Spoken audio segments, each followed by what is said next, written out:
반갑습니다. 날개달기 중1 통합국어에 오신 여러분 환영합니다. 이번 시간에는요, 소설의 실전 작품으로 황순원님의 소나기라는 작품을 공부해 보도록 하겠습니다. 실전 작품 분석과 정리인 만큼요, 여러분들 먼저 필수적으로 황순원님의 소나기를 읽어보시고 이 강의를 들어주시는 게 순서가 맞겠죠? 작품을 읽지도 않은 상태에서 내용을 모르는 상태에서 듣는다면 당연히 이해도가 떨어질 수밖에 없겠죠. 그렇기 때문에 기본적으로 좀 작품을 짧으니까요, 단편 소설이라서 읽어보시고 선생님이 강의를 들어주시면 좋겠습니다. 자, 그럼 본격적인 설명 들어가도록 하겠습니다. 황순원의 소나기라는 작품은요, 1953년, 오래됐죠? 1953년 5월에 신문학 4호에 발표된 단편 소설입니다. 사춘기의 소년, 소녀의 그 순정어린 사랑 이야기를 소재로 해서요, 시골 소년과 도시 소녀의 청순하고 깨끗한 사랑을 소재로 한 순수 소설의 으뜸으로 일컬어질 수 있겠죠. 이 시골의 개울가를 배경으로 해서요, 한 소년과 한 소녀의 만남에서 비롯되는 순수한 이 사랑 이야기는요, 소년, 소녀의 성격과 심리 변화를 통해서 좀 더 극적 분위기를 이끌어내고 있다라고 얘기할 수 있어요. 자, 작품에 대한 분석을 좀 간략히 하고 줄거리 말씀을 드리도록 할게요. 앞서 말씀드렸듯이 갈래상으로는요, 길이상 짧기 때문에 단편 소설이고요, 성장 소설이면서 순수 소설이다, 이렇게 분석해 볼 수 있겠습니다. 작품의 배경은요, 여름에서부터 가을까지의 어느 농촌인데요, 구체적으로는 경기도 양평 근처라고 할 수 있겠습니다. 시점은요, 우리 소설 개념과 특성 공부하면서 소설의 시점에 대해서 분석했었죠. 작가 관찰자 시점이고요, 부분적으로는 전지적 작가 시점이 사용이 되긴 했습니다. 하지만 작가 관찰자 시점이라는 건요, 작가가, 즉 작품의 서술자가 작품 밖에서 작가가 인물들의 행동이나 대화를 객관적으로 관찰하면서 서술한 시점이라고 할 수 있겠죠. 전지적 작가 시점과는 좀 다르게 아무래도 외향이나 행동 묘사를 통해 심리를 좀 드러낸다는 특성이 있다라고 볼 수 있겠습니다. 문체는 어린 시절의 그런 순박한 소년, 소녀의 동심을 잘 드러내는 간결하면서도 좀 평이한 문체를 사용을 했고요. 주제라고 한다면 소년, 소녀의 순수한 사랑을, 짧고도 순수한 사랑을 주제로 하고 있다라고 할 수 있겠습니다. 작품의 제목인 소나기는요, 여러 가지 상징적인 의미를 가지고 있다라고 말씀드릴 수 있어요. 소나기는 소년, 소녀의 짧고도 순수한 사랑을 상징하죠. 우리가 소나기가 어떤 겁니까? 잠시 갑작스럽게 확 내리다가 그치는 비를 우리가 소나기라고 하지 않습니까? 여름에 자주 내리죠. 그래서 여기서는 이 이야기와 연관지어 봤을 때 소년과 소녀의 짧고 순수한 사랑을 소재로 하고 상징적으로 드러냈다라고 할 수 있겠고요. 두 번째로 소나기의 상징적인 의미는 비극적인 결말, 소녀의 죽음의 원인이 됩니다. 이 소녀는 윤초신의 증손녀로요, 건강이 좋지 않아서 시골에 요양차 내려온 거예요. 그런데 이 소녀가 소년과 친해지면서 멀리 산에까지 놀러 갔다가 소나기를 만나 비를 맞게 되는 거죠. 이 비를 맞게 된 원인으로 소녀는 죽음을 맞이하게 되죠. 이런 의미에서 비극적 결말을 갖게 되는 원인이 된다라고 할 수 있고요. 또 이 소나기는 그 작품의 구성상, 전개상 위기감이나 긴장감을 조성하게 되는 그런 상징물이기도 합니다. 더불어 이 소나기로 인해서 개울물이 불어나서요, 집으로 돌아가는 길에 강물이 불어서 건너기가 힘들어져요. 그때 소년이 소녀를 업고 물을 건너게 되죠. 이로 인해서 소년과 소녀가 또 가까워지는 계기로서의 그런 소재가 소나기다라고 할 수 있겠습니다. 자, 그럼 이제 줄거리를 좀 간략히 요약을 해 드리도록 할게요. 시골에 요양차 내려온 이 증손녀인 소녀가, 윤초신의 증손녀인 소녀가 매일 개울가에 앉아서 물장구를 치게 되죠. 징검다리에서. 근데 이 징검다리를 건너가려면 소녀에게 길을 비켜달라고 해야 되는데, 이 소녀는 숫기가 없어요. 즉 너무 부끄러움을 많이 타서 이 소녀에게 말도 걸지를 못하고요, 비켜줄 때까지 기다리고 있다가 아니면 뭐 놀다가 집에 갈 때까지 기다렸다가 건너가거나 지나가는 사람이 있으면 그 뒤를 줄줄줄 따라서 건너가게 되죠. 정말 소극적이죠. 그러던 어느 날 이제 소녀가 하도 소녀는 일부러 사실은 소년과 친해지고 싶어서 거기서 장난을 치고 있었던 거예요. 지나간 말을 좀 걸어볼까 해서. 그랬는데 그걸 몰라주는 마음에 항상 숨어서 그 오늘도 또 나섰는데 징검다리에서 물장구를 치고 있는 거예요, 소녀가. 그걸 그냥 숨어서 비켜줄 때까지 가만히 지켜보고 있었어요. 그런데 갑자기 소년이 숨어 있는 쪽으로 이 바보 하면서 돌멩이 하나를 휙 던진 거예요. 그러고 나서는 막 도망갔죠. 그 모습을 보고 소녀는 어안이 벙벙해요. 내가 숨어 있는 걸 알고 있었네? 라고 했던 거죠. 여기서 이 바보라는 말은, 아유, 말 좀 걸어주지. 나도 심심한데, 이렇게 숙기 없이 부끄러움이 많니? 그러면서 이 바보라는 그런 의미로 던진 거예요. 그 이후에 이제, 그, 소녀가 다시 또 개울가에 나와 물장구를 치게 되고요. 소녀는 말없이 그냥 소녀를 신경 안 쓰고 지나가려고 하죠. 그때 소녀가 말을 걸어요. 이게 무슨 조개지? 라고 했을 때 비단조개다 라고 하면서 이제 서로 처음으로 말을 트게 되고요. 그걸 계기로 해서 친해지게 되죠. 그래서 소년과 소녀는 여기저기 놀러 다니게 되고요. 소녀가 먼저 너 저 산에 가본 일 있니? 라고 하니까 소년은 한번 가보자라고 해서 멀리까지 집에서 멀리 떨어진 곳까지 놀러 가게 돼요. 그러던 중에 갑자기 소나기를 만나게 되고요. 소녀는 소녀를 위해서 수수단으로 비를 피할 공간을 만들어지게 되죠. 그래서 잠시 동안 비를 피하다가 비가 그치고 도랑으로 와 보니까요. 물이 너무나 많이 불어 있는 거예요. 그래서 건너가야 되는데 소녀가 건너기가 너무 무섭기도 하고 또 두렵기도 하니까 소녀는 소녀를 업어서 건너게 되죠. 그 이후로 이제 둘은 좀 친해지죠.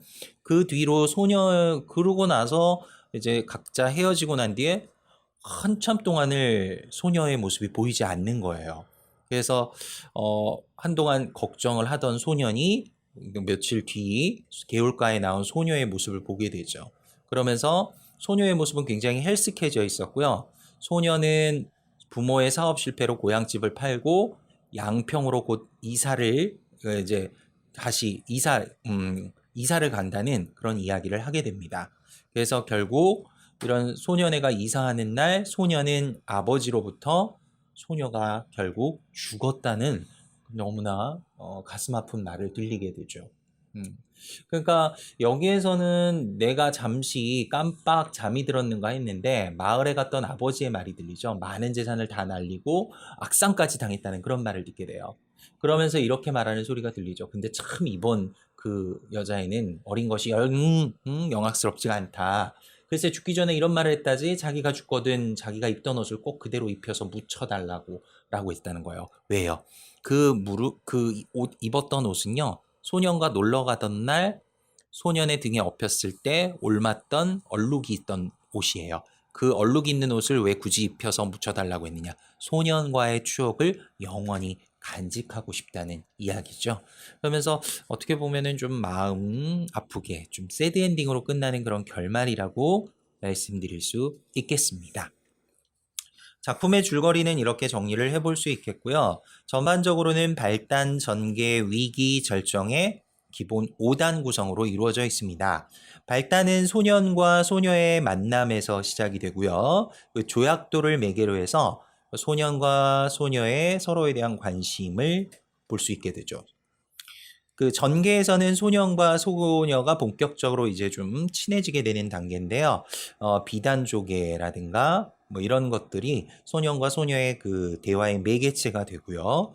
위기에서는 멀리 놀러 갔던 소녀가 소나기를 만나게 되고 거기서 먹장구름이 다가오면서 위기감이 조성되고 삽시간의 주위가 보랏빛으로 변하면서 비가 떨어지게 되죠. 이 삽시간의 주위가 보랏빛으로 변했다는 것은 비극적인 결말을 암시하는 것이라고 할 수 있겠습니다. 이런 것들을 우리가 소설에서 복선이라고 합니다. 앞으로 일어날 일을 미리 암시하는 것이죠.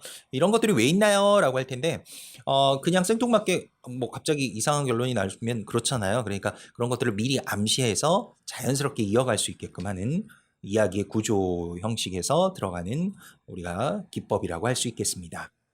그러면서 절정 부분에서는요, 결국 소년과 소녀가 한동안 만나지 못하고 헤어지게 되고요. 얼룩진 그 분홍 스웨터, 소녀의 옷에 얼룩진 분홍 스웨터는 소년과 소녀의 아름다운 추억을 상징한다라고 말할 수 있겠습니다.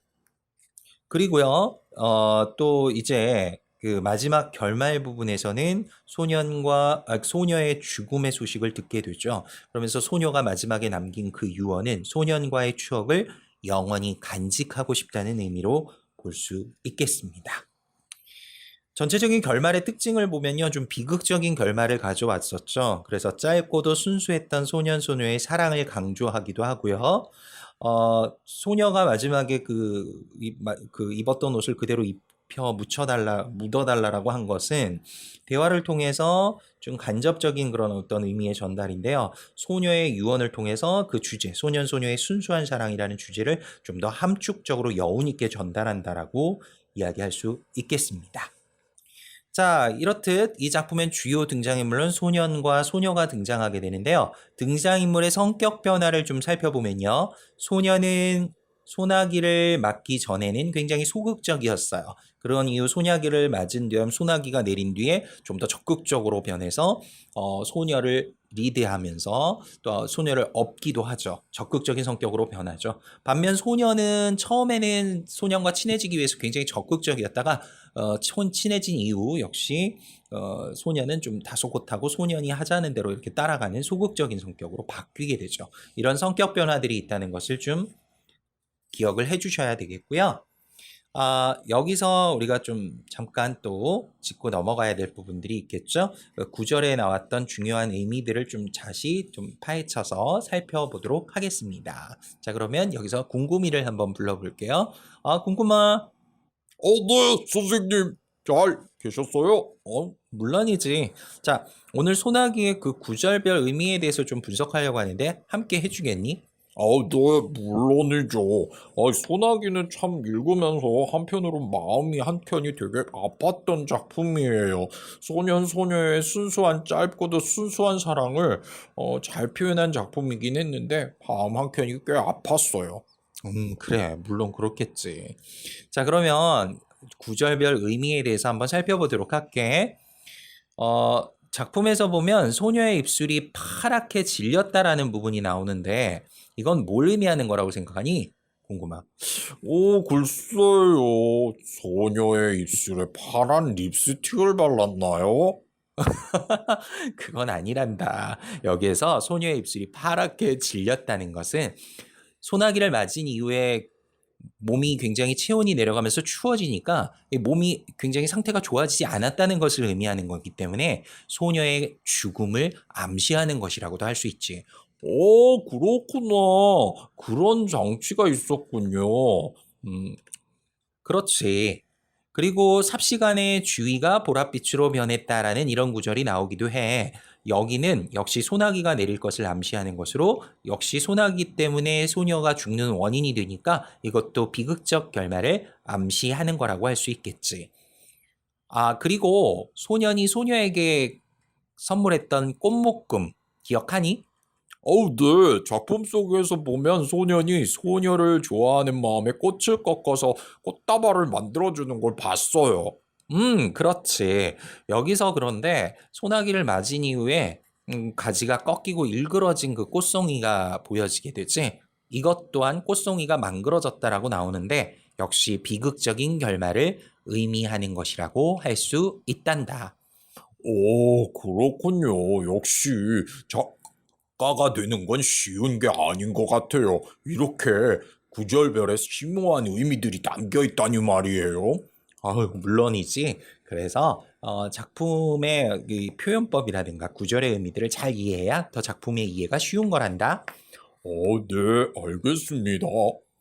자, 그러면 이제 여러분들, 자, 소나기에 대해서 좀 간략하게 짧은 시간에 그 큰 줄기 위주로만 좀 이렇게 분석을 해봤어요.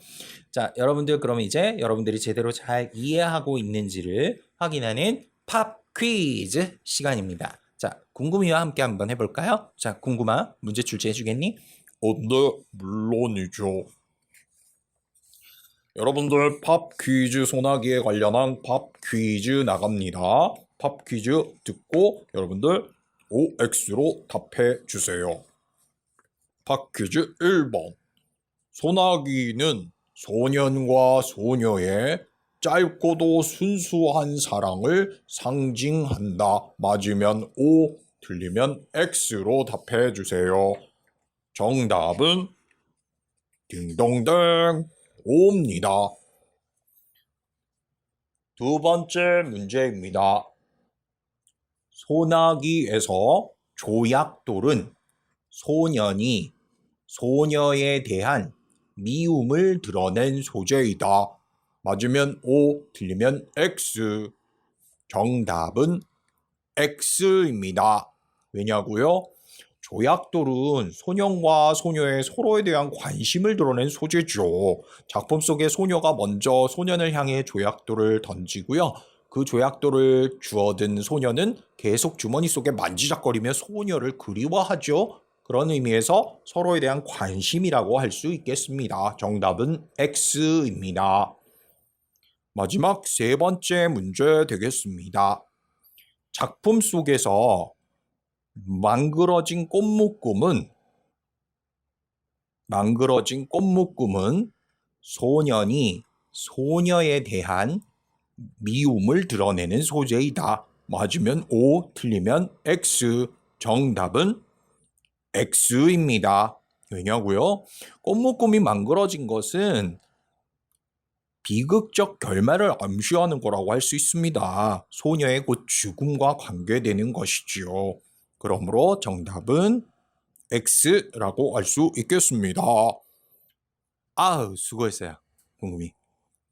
자, 그러면 이렇게 여러분들 정리를 해보시고요. 작품을 또 한 번 더 읽어보시면서 선생님의 강의를 또 확인해 주시면 좀 더 깊은 이해가 잘 될 것이라고 믿습니다. 자, 이번 강은 여기서 마치고요. 다음 강에서 또 알찬 강의로 만나 뵙도록 하겠습니다. 수고하셨습니다.